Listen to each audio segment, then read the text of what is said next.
યુપીનો સત્તાનો સંગ્રામ હવે અંતિમ તબક્કામાં પહોંચી ગયો છે।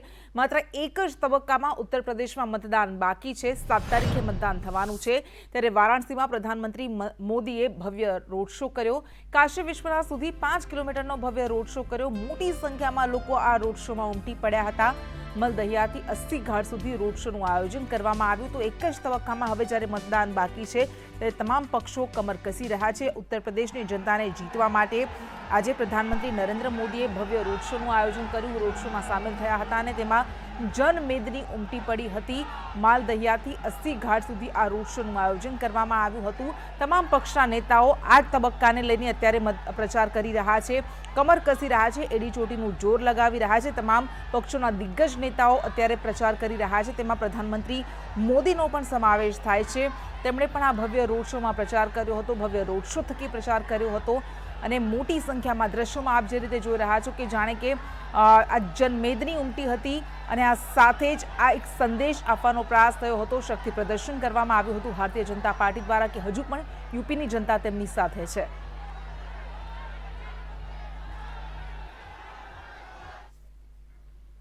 જે અદ્ભુત છે, દિવ્ય છે, ભવ્ય છે એ કાશી હવે બાબા વિશ્વનાથના શૃંગારની સાથે રાજનીતિનો રંગ પણ ઓઢીને તૈયાર છે। કેમ કે 7મી માર્ચે અહીંયા મતદાન થવાનું છે। દાવ પર લાગી છે પ્રધાનમંત્રી મોદીની પ્રતિષ્ઠા, કેમ કે એમનું સંસદીય ક્ષેત્ર છે વારાણસી। વિશ્વના પ્રાચીનતમ શહેરોમાંથી એક કાશીનો ઇતિહાસ જેટલો ભવ્ય અને વિશાળ હતો એટલી જ અદ્ભુત અહીંયા ગંગાના કિનારે મહેસૂસ થતી દિવ્યતા છે, જ્યાં સદૈવ બાબા ભોલેનાથની જ સરકાર છે। એવા બનારસની ગલીઓમાં સંદેશ ન્યૂઝ પહોંચ્યું અને દેવાંશી જોશીએ જાણ્યો કાશીનો મિજાજ।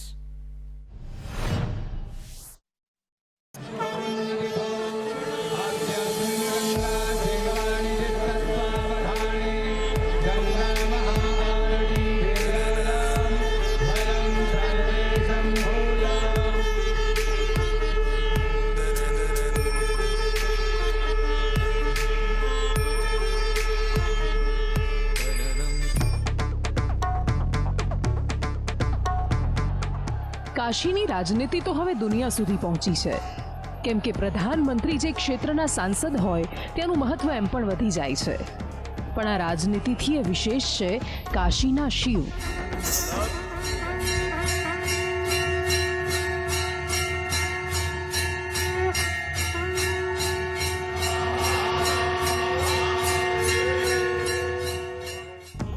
વારાણસીની ગંગાનો દિવ્ય પ્રવાહ અને બનારસની ગલીઓમાં ખીલતા મુદ્દાઓનો મિજાજ। આ ઘાટોનું શહેર છે, આ ગંગાનું શહેર છે, આ વારાણસી છે। કોઈ એને બનારસ કહે છે, કોઈ એને કાશી કહે છે, કોઈ કહે છે કે વિશ્વની સૌથી પ્રાચીનતમ સભ્યતાઓનું એક આ શહેર છે। પરંતુ આજ ગંગા કિનારે કોઈને તુલસીની ચોપાઈઓ સંભળાય છે, તો કોઈને બિસ્મિલ્લા ખાનની શરણાઈનો નાદ, કોઈને શંકરાચાર્યના શ્લોક સંભળાય છે, કોઈકને સંસ્કૃતના ગાન સંભળાય છે। પણ આ બધાથી ઉપર જ્યારે 2022માં વિધાનસભાની ચૂંટણીની વાત થઈ રહી છે, ત્યારે દરેક લોકોને અહીંયા રાજનીતિના સૂર પણ સંભળાઈ રહ્યા છે। આ એ વારાણસી છે જેના સાંસદ પ્રધાનમંત્રી છે અને એટલે જ અહીંયાની દરેક વાતોની મહત્વતા વધારે છે। ગંગાની સવાર તો ઘાટોના કિનારાથી થાય છે, પણ સુબહે બનારસ બતાવે છે કે અહીંયા ગંગાની ધારાની સાથે સંસ્કૃતની ધારા પણ અવિરત વહી છે। 80 ઘાટ પર એકઠા થતા પ્રવાસીઓથી લઈ દશાશ્વમેધ ઘાટ પર શિવના સ્વાગત માટે બ્રહ્માએ કરેલી રચનાનું શહેર છે બનારસ। પણ સૌથી વિશેષ મોક્ષની નગરી છે આ કાશી, જ્યાં શંખનો નાદ આંખો તો ખોલે છે, પણ હરિશ્ચંદ્ર ઘાટ પર ચિતામાંથી ઉઠતો ધુમાડો અને સરી જતી રાખ જાણે આત્માને પણ ઝંઝોળે છે। ગંગા માટે કહેવાય છે, માનું તો મેં ગંગામાં હું, ના માનું તો બહેતા પાની। અને એટલે જ જે કોઈ આને પાણી માને છે વહેતું, તો કોઈ માને છે આ ખળખળ વહેતી ધારા છે, અને આ ખળખળ વહેતી ધારા રાજનીતિને એક અલગ મિજાજ આપી જાય છે। કોઈક અહીંયા નિર્વાણની અપેક્ષા સાથે આવે છે, કોઈકને મોક્ષની અપેક્ષા છે। બનારસનું શહેર મોક્ષનું શહેર કહેવાય છે। અહીંયા ઘાટ પર ક્યાંક કોઈની સળગતી ચિતા જોવા મળે છે, કોઈક પોતાના સ્વજનને અંતિમ વાર વિદાય આપતું હોય છે। તો મોક્ષના આ ધામ બનારસમાં, આ વારાણસીમાં સંસ્કૃત પણ ગુંજતું સંભળાય છે। સંસ્કૃતના સ્વર અને રાજનીતિના મિજાજની વચ્ચે ઉત્તર પ્રદેશનો માહોલ અહીંયાથી નક્કી થઈ રહ્યો છે। ઉત્તર પ્રદેશની જ્યારે આપણે વાત કરતા હોઈએ અને અલગ અલગ ક્ષેત્રોમાં ફરતા હોઈએ, ત્યારે તીર્થનું આ રાજ્ય, અને એમાં પણ બનારસ એનું વિશેષ મહત્વ ધરાવે છે. અહીંયા કાશી વિશ્વનાથની આ ધરતી હર હર મહાદેવના નારાથી ગુંજી છે, પરંતુ 2014થી અહીંયા બીજો એક નારો પણ સંભળાયો છે અને એ છે હર હર મોદી ઘર ઘર મોદી. અને હર હર મોદીનો નારો વિધાનસભામાં પણ અસર કરે છે. દિવ્ય કાશી, ભવ્ય કાશીના નામથી કાશી વિશ્વનાથ કોરિડોર સ્વર્ણ ચમકમાં રંગાયેલો છે. પણ અહીંયાની રાજનીતિમાં વર્ષ 2014થી એક બીજો રંગ પણ ઘોળાયો છે અને એ રંગ નરેન્દ્ર મોદીનો છે. પણ આ નામ અને રંગની પરીક્ષા થવાની છે 7મી માર્ચે ઉત્તર પ્રદેશ વિધાનસભાની ચૂંટણીના સૌથી છેલ્લા તબક્કામાં, જ્યારે પૂર્વાંચલનો આ છેલ્લો વિસ્તાર મતદાન કરવાનું છે, પોતાની સરકાર પસંદ કરવાનું છે અને એટલે જ અહીંયાના લોકોની વાતો જ પરિણામનો જવાબ આપે છે. પરંતુ જે અહીંયાના સ્થાનિકો છે એ શું માને છે? વારાણસીમાં શું ખરેખર બદલાવ આવ્યો છે? ગંગાનું સ્વરૂપ બદલાયું છે કે કેમ? વર્ષોથી જે બોટ ચલાવે છે અને અમારી બોટ પણ અત્યારે જે નિશાલજી ચલાવી રહ્યા છે એમની સાથે વાત કરીશું. बाबूलाल जी, वाराणसी के विकास की बहुत चर्चाएं होती है, आपको बदलाव दिखता है यहाँ पे? हाँ, बहुत बदलाव है. पहले से तो बहुत बदलाव है, इसलिए कि मतलब जब से मोदी आए हैं यहाँ विदेश का लोग आने लगे हैं, तो ऐसे वोट वाले का भी आमदनी बढ़ गया है, ऐसी बात नहीं है. मगर बहुत सा ऐसी चीज़ें हैं कि बहुत गरीब मारे भी गए. पट्टी के जो कमाने खाने वाले थे उन तो बर्बाद हो गए. तो यहाँ अब चुनाव होने वाला है उत्तर प्रदेश में, नई सरकार आप चुनने वाले हैं, तो अपेक्षाएं क्या हैं आपकी? मुद्दे कौन से रहेंगे? मुद्दे तो देखो, कहाँ ये भाजपा ही आएगा, चाहे कोई कितना गणित करे, मगर आएगा भाजपा. भरोसा है लोगों को? हाँ, लोगों को भरोसा है. भले आदमी परेशान है, महंगाई बढ़ा है, मगर फिर आएगी बात. मोदी जी क्यों पसंद है? मोदी जी इसलिए, देखिए, इतना विकास किया, हर देश को छान मारा. इतना कोई ने प्रधानमंत्री ने ऐसा काम नहीं किया था जो मोदी कर दिखाया 10 साल के उतने अंदर में. अच्छा, तो मोदी आपको ईमानदार लगते हैं? हाँ हाँ, सच्चाई है. और इसीलिए जो आपकी समस्याएं हैं, आप अभी जैसे बता रहे थे कि महंगाई है, बेरोजगारी है, तो ये सब मायने नहीं रखता जब सामने नरेंद्र मोदी है? माने तो कुछ भी नहीं रखता. उसके प्रकार से सब देखिए आगे कि हम क्या कर रहे हैं, वो क्या कर रहे हैं. महंगाई तो है ज़रूर, मगर फिर भी प्रधानमंत्री ने जो इतना अनाज पानी बांटा, बहुत लोग को सुविधा दिया, ऐसी बात नहीं है. अच्छा, आपको मिलता है क्या राशन? मिलता है. अच्छा राशन मिलता है? राशन में थोड़ा गड़बड़ी, हर आदमी नहीं पसंद करेगा, मगर गरीब आदमी पसंद करेगा. कहीं से आदमी थोड़ा मोटा चावल खाने से डरता है, और गरीब आदमी को जो भी मिलेगा रूखा सूखा मार देगा. और रईस आदमी खाएगा तो उसको पेट जो है हजम नहीं कर पाएगा, और ये मोदी जो दे रहे हैं गरीब आदमी हजम कर लेगा. उनको खाना चाहिए. हाँ, खाना चाहिए. मेहनत कर रहे हैं भैया तो खाना चाहिए. સહી વાત છે. અહીંયા ઉત્તર પ્રદેશમાં જેમ કાનૂન વ્યવસ્થા એક બહુ જ મોટો મુદ્દો છે યોગી સરકાર માટે, એમ કેન્દ્રની સરકારે જે રાશન આપ્યું છે અને ગરીબ લોકોને જે રાશન મળ્યું છે બહુ જ મોટો મુદ્દો છે અહીંયા. કારણ કે અહીંયાનો જે ગરીબ મતદાતા જેના પર દરેક પક્ષ નજર લગાવીને બેઠા છે, એ ગરીબ મતદાતાએ નક્કી કર્યું છે કે અમને રાશન આપ્યું છે મોદીએ, તો અમે વોટ પણ આપીશું મોદીને. ગંગાની ધારા અને ઘાટોથી અમે આગળ પહોંચ્યા બનારસની એ ગલીઓમાં, જ્યાં લઝીઝ લસ્સી અને ચાટના ચટાકાની સાથે કળા કારીગરીનો પણ ઇતિહાસ સચવાયેલો છે. બનારસ પોતાની વિવિધતાઓની સાથે કળાકૃતિ માટે પણ જાણીતું છે અને એટલે જ અહીંયાના કારીગરો એ શું વિચારે છે અત્યારે એને લઈને એમની સાથે વાત કરવી છે. આપકા નામ क्या है? मैं विजय मूर्तिकार. अच्छा, हम देख रहे थे आपके नाम पे बहुत सारे रिकॉर्ड्स है, आप बहुत अच्छी सी मूर्तियाँ बनाते हैं. कुछ बताइए उन मूर्तियों के बारे में, कैसे काम होता है?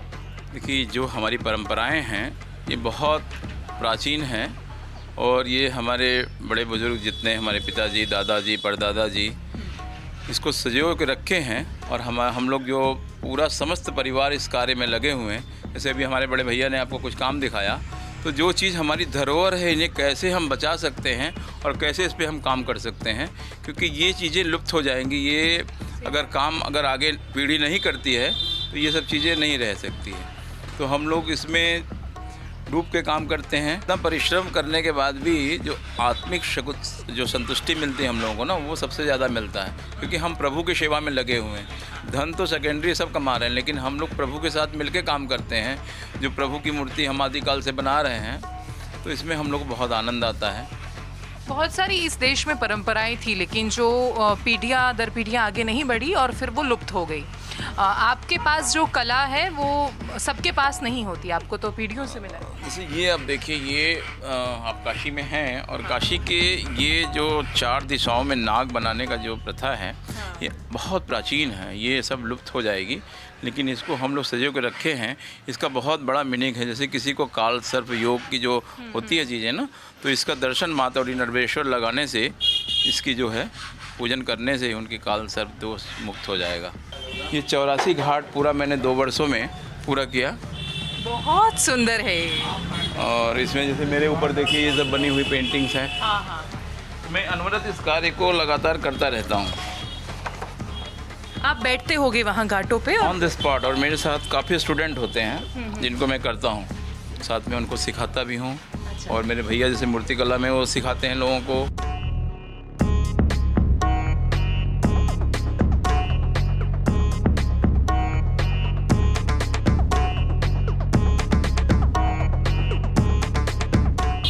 आपके बाद की जो पीढ़ियाँ है, क्या उनको इन सब में इंटरेस्ट है?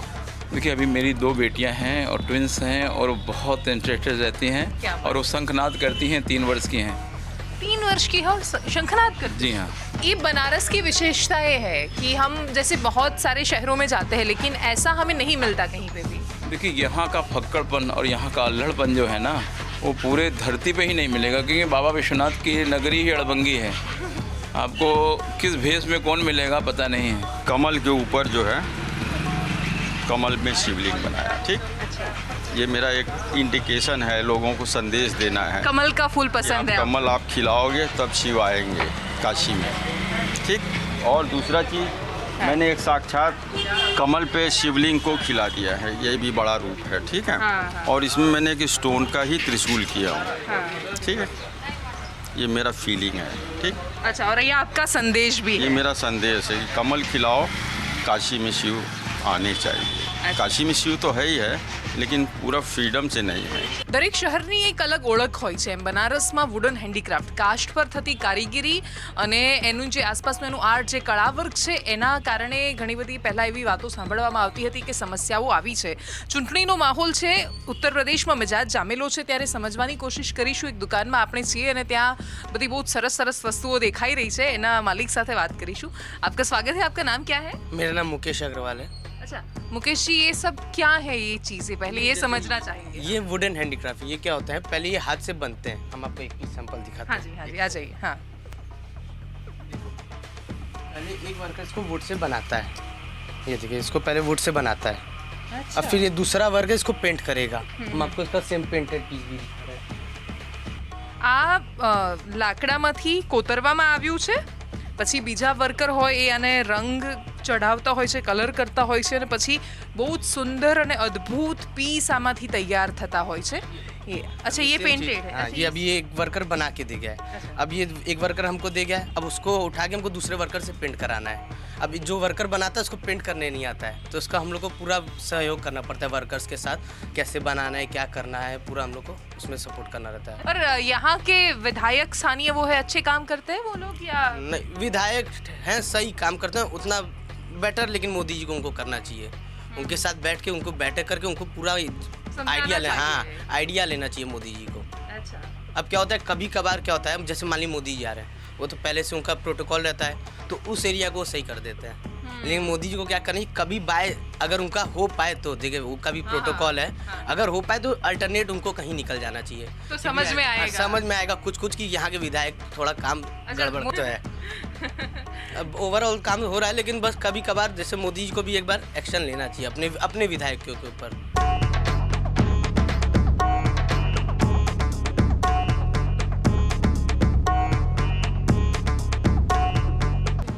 આખા ઉત્તર પ્રદેશમાં ચાટની બહુ ચર્ચાઓ છે, અને એટલે જ આપણે બનારસની ગલીઓમાં છીએ, અને અહીંયા જે લોકો ભેગા થયા છે એમની સાથે વાત કરીશું. કાશી વિશ્વનાથથી અમે જઈ રહ્યા હતા ઘાટ તરફ, અને ત્યાં અમને આ લોકો મળ્યા છે. એમની સાથે આપણે વાત કરીશું. क्या नाम है भैया आपका? दीपक. अच्छा दीपक जी, आपकी चाट बहुत फेमस लग रही है यहाँ. ये तो बाबा की प्रसाद के रूप में है और क्या फेमस क्या सर.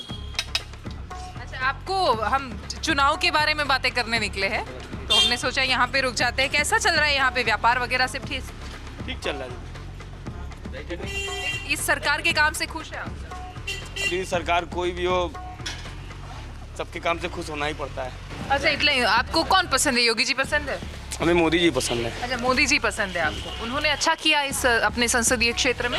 हाँ, बहुत बढ़िया किए हैं. ये है कि आपकी जो यहाँ पे कार्य चल रहे हैं इसी से यहाँ के लोग बहुत संतुष्ट है और फिर अगली बार सोच रहे हैं कि यहाँ में हम लोग का मुख्यमंत्री बने तो योगी आदित्यनाथ.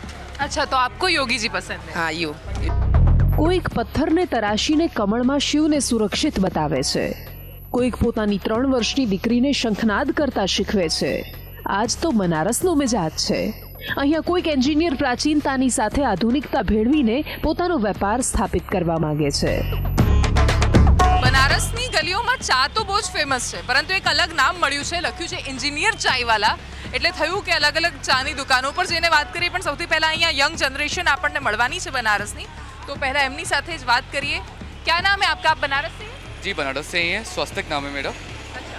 और स्वस्तिक जी, वाराणसी में आपको क्या अपेक्षाएं हैं? अभी चुनाव आ रहे हैं तो अपेक्षाएं तो ज़्यादा नहीं है, जैसा चल रहा है वैसा चलता रहे. बस थोड़ा सा ये कि कनेक्ट ज़्यादा बने लीडर से, ठीक है. जो है वो बहुत साल से हैं ऑलरेडी, ठीक है, लेकिन एक कनेक्ट होता है ना कि बहुत आसान से आप अप्रोच कर सकते हैं उन्हें, तो ईजिली अप्रोच हो जाए. अमन जैन. अच्छा अमन जी, आपने ये नाम बड़ा इंटरेस्टिंग रखा है आपके कैफे का. आप इंजीनियर हैं क्या? हाँ, इंजीनियर है. कौन सा फील्ड किया? Solar installation and maintenance. Solar अच्छा, सेक्टर. तो ये तो बहुत काफ़ी अच्छा चल रहा है अभी तो शायद इस सेक्टर में सुनने को भी आता है. तो आपने फिर चाय की दुकान का क्यों सोचा? मैडम, मज़ा जिसमें एक ही ज़िंदगी मिली है, जिस चीज़ में मज़ा आए तो जल्दी से जल्दी सेलेक्ट कर लेना चाहिए. सर, ये आपकी चाय बन के तैयार. भैया आपकी चाय. हाँ, ये आपका 2 है. आप ले लीजिए. आपका 2 है. ओके. चाय भी अलग दिख रही है. आपने उसके ऊपर क्या डाला? चाय के ऊपर मसाला डाला? हाँ हाँ, ये मसाला है. अपनी 1 मिनट में 100 चाय तैयार हो जाती है, 100-200 जैसा भी है, और बहुत सारी क्रिएटिविटी अपने अंदर. तो हम कहे आप लेके आ जाते हैं. अपना वो 9 से 9 वाली ड्यूटी हो नहीं पा रही थी, तो मैंने कहा समय समय पे बदलाव होता है, कट लेते हैं. भी चालू रखते हैं तो वो भी ज़्यादा बेनिफिशियल रहेगा. मेरा भी चलता रहेगा. योगी सरकार से खुश हैं. हाँ, कुछ काम उन्होंने बहुत अच्छे किए हैं. जैसे बनारस का, मैं बनारस का हूँ, तो हाँ, मैं बनारस को की लेता हूँ. बातें. मैं हाँ, पूरे हर सही जगह बात, को हाँ, सही बात. बनारस और अभी 40 रुपीज़ सर. बनारस में पहले 1 स्टार लगा हुआ था, अब ये विश्वनाथ मंदिर बनने से 5 स्टार लग गए. आप समझ रहे हैं ना, तो ये डिफरेंस है. और टूरिज्म सेक्टर, बहुत लोग को जॉब मिली है, तो बहुत सारी चीज़ें. आपका काम अच्छा चलता है यहाँ पे बिजनेस? देखिए मैडम, एक्सपेक्टेशन कम रखेंगे ना तो दर्द कम होगा. सीधा बात समझिए. एक्सपेक्टेशन ज़्यादा है तो रोएंगे आप 100 रुपये में भी खुश हो सकते हैं, लेकिन आपको क्या चाहिए? आप मेहनत नहीं करेंगे, आपको चाहिए 1000 रुपये, तो आपको कहाँ से मिलेगा? ચા તો બધા પીતા હોય છે, પરંતુ હવે અહીંયાની નગરીમાં પૌરાણિકતા અને એની સાથે સાથે અહીંયા જે વિકાસ થઈ રહ્યો છે એ પણ એની સાથે જોડાય છે. પૌરાણિકતા અને આધુનિકતાનો સંગમ થાય ત્યારે એનો નજારો કંઈક અલગ બનતો હોય છે. અને આ જે ચાની દુકાન છે એ પણ એક યુવાનની શરૂઆત છે, એનું સ્ટાર્ટઅપ છે આ. યુપીમાં એક બાજુ રોજગાર ખૂબ મોટી સમસ્યા છે, બીજી બાજુ આવા યુવાનો પોતાના બિઝનેસમાં ઝંપલાવે છે અને કાશી વિશ્વનાથ કોરિડોરની સ્વર્ણ ઝાંખીની વચ્ચે વર્ષોથી પોતાનો વેપાર સ્થાયી કરીને બેસેલા વેપારીના મનમાં નિરાશા છે, કેમ કે એને પોતાના વેપારની સાથે વિશ્વનાથ જ્યોતિર્લિંગની પવિત્રતા સાથે પણ છેડછાડ થયેલી લાગે છે. विजय जी, यहाँ पे मंदिर बना है, कॉरिडोर बना है, आपकी क्या मानना है दिमाग में? आप क्या चाहते हैं? नहीं, कॉरिडोर बना, अच्छा बना. हम लोग भी विकास चाहते थे, विकास हुआ, लेकिन जो दुकानदार थे उनके साथ जो गलत हुआ, वो दुकानदार, उनकी निगाह में ये था कि दुकानदार सिर्फ किराएदार है, 1 लाख रुपया ले, 1.5 लाख रुपया ले और चला जाए. नहीं जाइएगा, ज़बरदस्ती ले लेंगे, क्योंकि ये आप मकान मालिक नहीं हैं. मकान मालिक को पैसा मिला, लेकिन पैसा उनको भी जो ये दिखाया गया कि 4 गुना दिया गया, ऐसा भी गलत है. ये औकात उतनी नहीं थी कि हम लोग सुप्रीम कोर्ट गए. सुप्रीम कोर्ट जाते तो शायद हमारे साथ भी वही होता, लेकिन वो इतनी बड़ी रिस्क कौन लेता कि 5 लाख रुपया 4 लाख रुपया खर्चा करके. सुप्रीम कोर्ट जाने का मतलब तो यही था, होता है खर्चा होता है ना, तो वो चीज़. अच्छा, और मंदिर है, उसकी पौराणिकता अभी तक टिकी हुई है? नहीं, पौराणिकता तो पूरी की पूरी खत्म हो गई. अब उस मंदिर की ऊर्जा खत्म हो गई। आप वहाँ जाने के बाद आपको ये फीलिंग नहीं आएगी कि हम किसी टेंपल में आए हैं, आपकी ये फीलिंग आएगी कि हम किसी एक पिकनिक स्पॉट पर आए हैं, घूमने के लिए आए हैं। आप आध्यात्मिक आपका कुछ भी नहीं आपको मिलेगा, आपको सिर्फ ये मिलेगा कि हम आराम से एक पिकनिक स्पॉट है उस पर आके बैठे हैं, आराम से घूम रहे हैं, सेल्फी ले रहे हैं, सेल्फी पॉइंट है। और देख लीजिए अंदर जाइए, सेल्फी पॉइंट चारों तरफ से लोग सेल्फी ले रहे हैं खाली, और कुछ नहीं। आध्यात्मिकता तो एकदम खत्म हो गई, खुद ही वो जगह की ऊर्जा ही खत्म हो गई। पब्लिक तो मूड में है कि हमको परिवर्तन करना है। हाँ, परिवर्तन चाहती हूँ पूरे उत्तर प्रदेश, पूरा उत्तर प्रदेश में परिवर्तन है। देखिए, जो बोला वो अंदर गया। अमिताभ ठाकुर बोले, आज अंदर हैं। उन्होंने खाली इतना ही खाली कहा था कि हम योगी के खिलाफ चुनाव लड़ेंगे। योगी के खिलाफ, देखिए उनको अंदर कर दिया। आज तक उस व्यक्ति की जमानत नहीं हुई। और देख लीजिए, टेनी के लड़के को जमानत मिल गई, वो कमवाएंगे। अभी पकौड़ा बनवाए बच्चों से, अब ये गोबर से बनवाएंगे। एक दिमाग में गोबर भर देंगे इतना कि आपकी सोचने समझने की शक्ति एकदम खत्म हो जाएगी। आप कुछ भी अपना नहीं सोच सकते।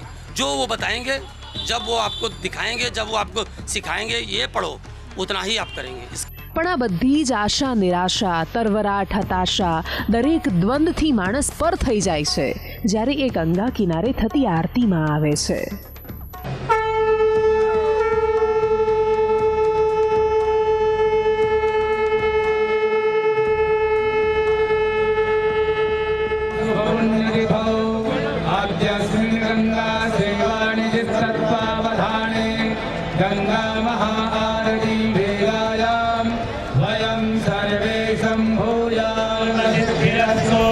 ગુંજી રહ્યું છે સંસ્કૃત, ગુંજી રહ્યો છે શંખ, અને એમાંથી નીકળતો ધ્વનિ ચીરી નાખે છે હૃદયના દરેક અશુદ્ધ ભાવોને। દશાશ્વમેધ ઘાટ પર આવીને મન ગંગામય થઈ જાય છે।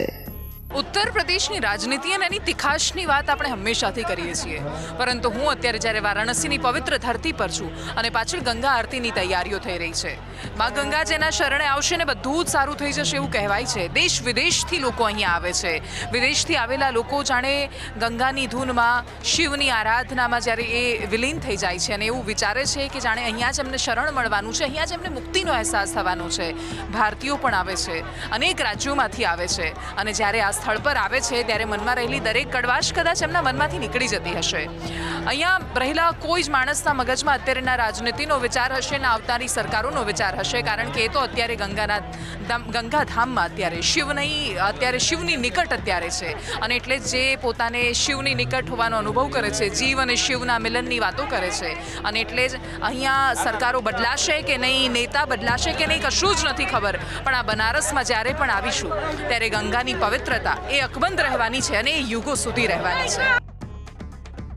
ગંગા કિનારે ઊંચ નીચ, વિદેશી, ભારતીય, અમીર ગરીબ જેવા કોઈ જ ભેદભાવ નથી। કોઈક આંખ બંધ કરીને લીન થઈ ગયું છે ગંગાની આરાધનામાં, કોઈક આ કિનારે જપી રહ્યું છે શિવજીનું નામ, કોઈક બંધ આંખ પટલની પાછળ રચી રહ્યું છે પોતાનું અલગ જ ભાવ વિશ્વ, અને ગંગા કિનારે થતી સંધ્યા બતાવી રહી છે કાશીનું દિવ્ય સ્વરૂપ। ચૂંટણીનું પરિણામ 10મી માર્ચે આવશે। નેતા મંત્રીઓના નામ, ઠામ, સરનામા બદલાઈ શકે છે, પણ કાશીમાં તો એક જ સરકાર છે જેનું શાસન યુગોથી ચાલતું આવ્યું છે અને સમયના અસ્તિત્વ સુધી ચાલતું રહેવાનું છે। આ છે બાબા ભોલેનાથની સરકાર। ઉત્તર પ્રદેશથી કેમેરા પર્સન સંદીપ રાઠોડ સાથે દેવાંશી જોશી, સંદેશ ન્યૂઝ।